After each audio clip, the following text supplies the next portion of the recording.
Publishers are struggling to stay relevant to advertisers in a way that's different from before because of the speed in way things are happening.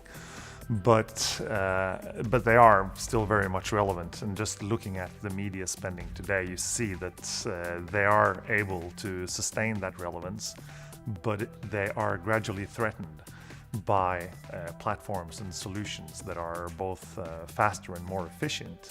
And that, I think, is the key to the challenge for publishers to sustain that relevance over time.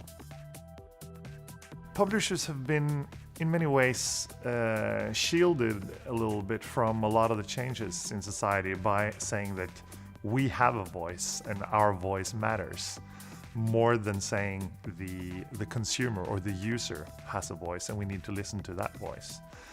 But that's changing now in the way media is created and published and distributed, where it's becoming, like everything else, more and more user-centric.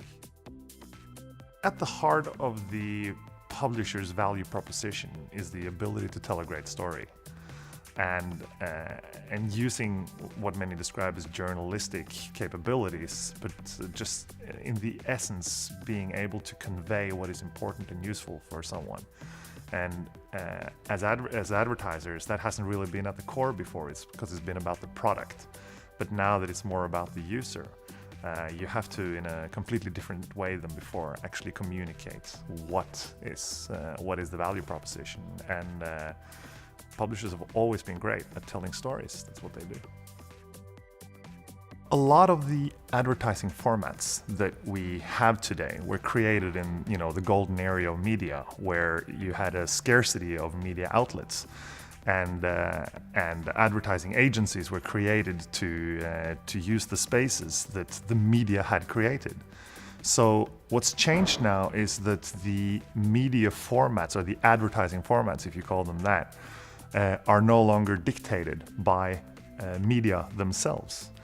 I mean, no advertiser ever came up with a pre-roll, that was created by media as a way of financing content.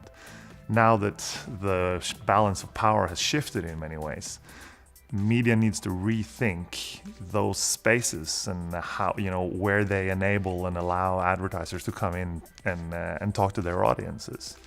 And there is so much learning in both ways, both between the brands and the publishers, and the publishers and the brands.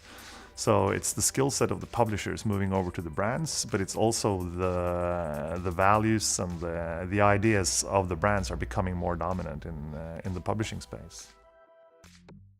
Well, the simple answer is no, they haven't been very good at it. And when you look at where the money is going, in especially digital growth, it's clear that the companies that have the ability to filter away what is unnecessary are winning this game. And right now they're both American platforms. But there's, the media crisis that we're talking about now, it's been around for 20 years. And media is still here. And media is learning, and they're catching up fast. And they're looking at what differentiates them from, the American duopoly. And they're becoming more savvy. One thing that every company, I think, has learned from the platform economy is that we're now in a post-advertising society. And it's more and more about providing utility for consumers. If you can somehow improve the life quality of your user, either by making complex decisions less complicated, or technical issues less technical, making life faster and simple for users, then that's a winning formula. So storytelling is about creating an understanding of that utility. So if you can somehow persuade your users and explain to them what it is that you're adding to their lives, rather than what is the USP of your product, or how cheap it is or how fast it is, etc., then that is the way forward. So at the essence of that is provide utility. Becoming a publisher today has become a very democratic process. I mean, and now everyone is a publisher. My dog has an Instagram account. But if you're not adding value, then you're just creating noise. So, Karl Marx said that an object of value can not exist if it does not provide utility. So it's important that if you're a brand, if you're a blogger, or if you're an influencer, or if you're media, you somehow have to add something to people's lives. And right now, brands are really good at that because they know what's at the core of their products, and they know what it is that product is designed and set out to do. And I think they're leading the way in a sense, and taking back that narrative.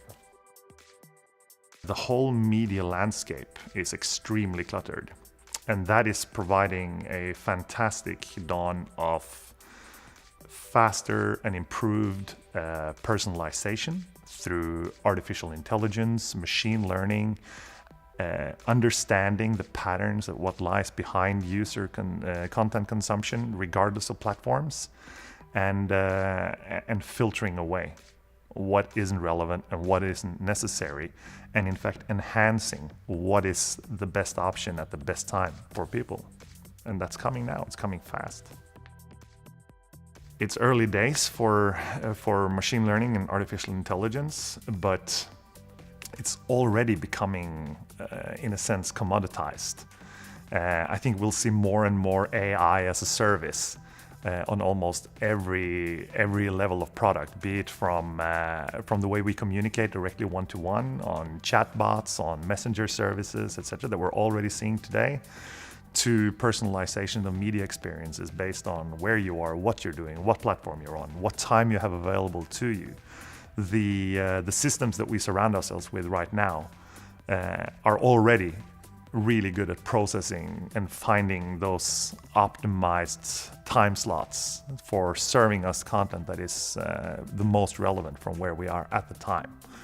And it's happening right now. We're in Berlin. I mean, we're all getting push messages from platforms and services telling us what's the nearest restaurant, what's the best place to see, to have a coffee in this neighborhood. So it's all part of that change.